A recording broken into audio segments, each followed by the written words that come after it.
Bonjour à toutes et à tous, bienvenue sur Grand Lille TV, votre chaîne d'information régionale.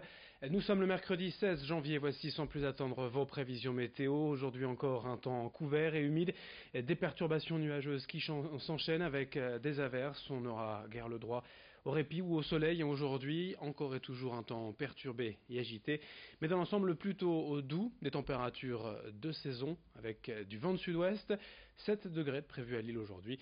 Les prévisions météo complètes après ce journal.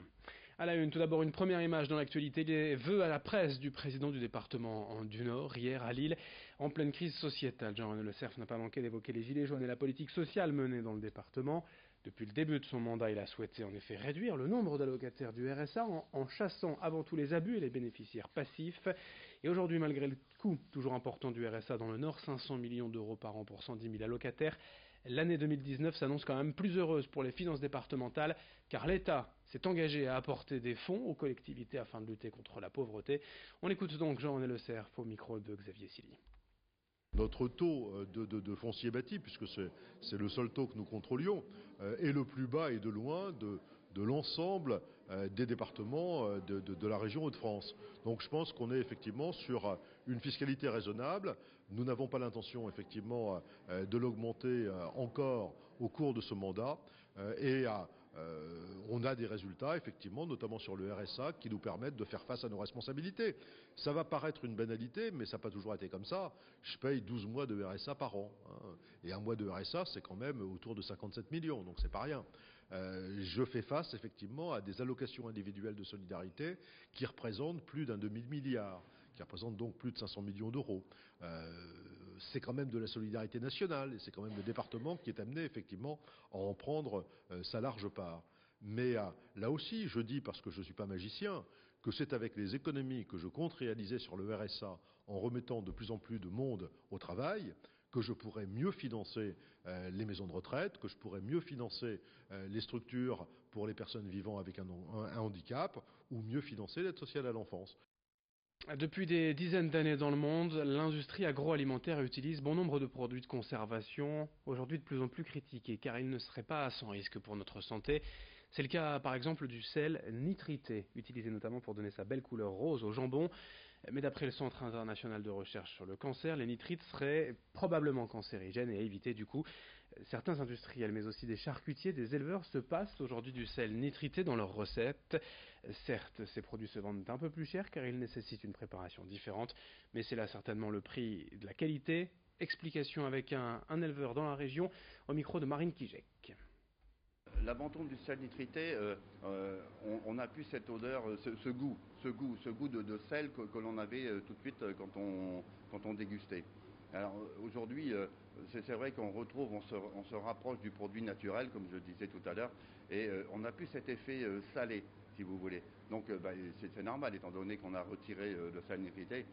Et donc aujourd'hui, on a un produit qui est franchement de qualité et de garantie pour la santé des gens.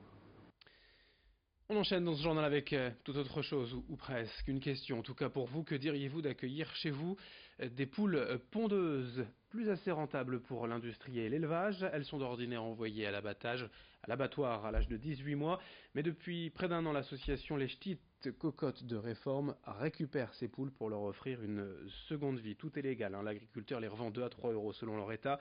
L'association a sauvé ainsi déjà plus d'à peu près 3000 volatiles depuis un an.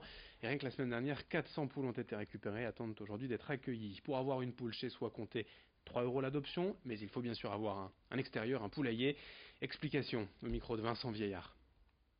C'est par Facebook et ensuite on répond à chaque personne en message privé pour les rassurer. Ils posent leurs questions sur le groupe. Certains n'ont jamais eu de poule ou ont déjà des poules et vont se demander si ça va bien se passer, voilà, lorsqu'ils vont introduire leurs poules. Et bon, les gens qui en ont déjà pris, comme l'année dernière, on en a sorti un peu plus de 3000. Donc les gens, voilà, leur donnent aussi des conseils sur le groupe et en général ça se passe très bien. Et s'il y a un souci éventuel, on est toujours là pour répondre aux questions. Dans cette édition et également, nous vous présentons une jeune entreprise de la région, deux jeunes ingénieurs nordistes qui ont transposé un développement de la NASA, l'agence spatiale américaine, une de ces innovations dans un appareil que vous pouvez acheter chez vous. Produire de l'eau pure à volonté, juste en ouvrant un robinet grâce à l'osmoseur. L'appareil filtre les molécules les plus petites et purifie l'eau à 99%, de quoi s'offrir une eau plus saine, plus économique, plus écologique directement à la maison. Comptez tout de même entre 200 et 500 euros selon les modèles. Alexis Détombe et Marc Delnat ont créé la société Josmose il y a 3 ans. Toutes les infos sur leur site internet josmose.fr et au micro de Joël Warneau. Une famille de 4 personnes qui voudraient boire une eau de qualité, c'est-à-dire par exemple de la Monroucou quotidiennement, le budget sur l'année, s'approche des 500 euros. À 500 euros, vous avez un osmoseur. Et un osmoseur, ça tient plus qu'1 an. On est plutôt sur à peu près 10 ans de durée de vie, voire plus. Donc je pense que c'est très vite rentabilisé. Effectivement, vous avez aussi des filtres à changer. Le budget, ça dépend du modèle que vous prenez, mais on est entre 35 et 100 euros par an. Donc ça reste beaucoup moins cher que l'eau en bouteille. Et puis pour finir cette édition, sur Grand Lille TV, allons découvrir un sport franchement méconnu, le kinball à Villeneuve-d'Ascq. Le club local fête ses 10 ans cette année. Le kinball, vous le voyez, se joue en équipe avec un énorme ballon de baudruche d'1,20 m de diamètre gonflé d'air. Le ballon ne peut être touché que par le haut du corps, la tête et les bras ne doivent jamais retomber au sol, sous peine de faute. Pour participer, il faut une simple tenue de sport. L'activité est franchement accessible à tous dès le plus jeune âge. Quentin Delay, vice-président de cette association de kinball à Villeneuve-d'Ascq, il recherche des adhérents. Il est au micro de Margot Sey.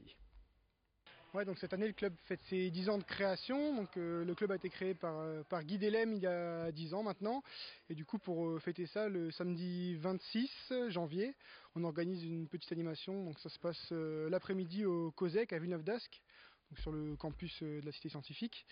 Et donc là, de 14h à 18h, en fait, on organise des démonstrations, des initiations. Tout le monde peut venir essayer gratuitement le kinball, en fait. Il faut juste prévoir une paire de baskets de salle et puis venir s'amuser avec ses enfants, en famille. Là, c'est ouvert à tout le monde pour venir découvrir et essayer le sport. Fin de ce journal. Merci à vous de l'avoir suivi. Merci de votre fidélité sur Grand Lille TV. L'info continue dans un instant avec vos prévisions météo.